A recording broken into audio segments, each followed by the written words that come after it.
Hi, I'm Mike Lee, the author of Our Lost Constitution. I'm here at the U.S. Capitol right in front of a statue of Alexander Hamilton. I'm speaking a little bit quietly because I don't think you're supposed to do a Facebook Live broadcast in here. At least I've never seen anybody do it. I just wanted to give each of you a chance to see the statue of Alexander Hamilton that's here in the Capitol. This is a statue that reminds us of one of our country's most colorful and interesting founding fathers. He's one who was less concerned about the concentration of power than some of the other founders were.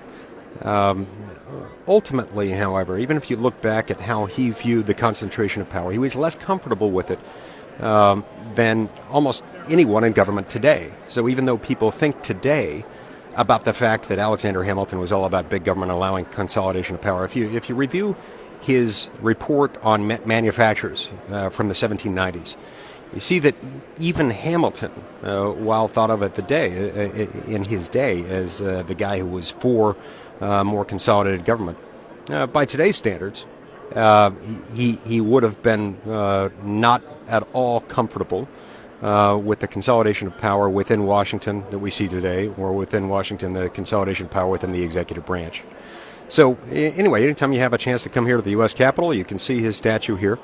And as I've mentioned before, I'm fascinated by Hamilton in part because he's such a colorful, interesting character in history, in part because it's his story that is told in the Broadway musical Hamilton, parts of which I tell in greater detail in my book, Our Lost Constitution, particularly in Chapter 3.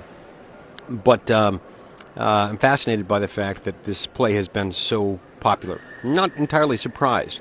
When I first saw that a play was coming onto Broadway, Broadway musical was coming up bearing the name of Hamilton, I thought, here's a good chance that'll be popular because the American people are interested in, they're fascinated by the history of our founding, the history of our Constitution. Hamilton plays a key part of that. It's one of the reasons why I wrote my book, Our Lost Constitution, is to help invite people into that story, to create a dialogue, to re-inject the founding of our country, and especially the drafting of our Constitution, into America's public political discourse. We need more of that. And if you tend to agree, check out my book. You can check it out at a library or borrow it from a friend. You can even buy it if all else fails. Anyway, thank you very much.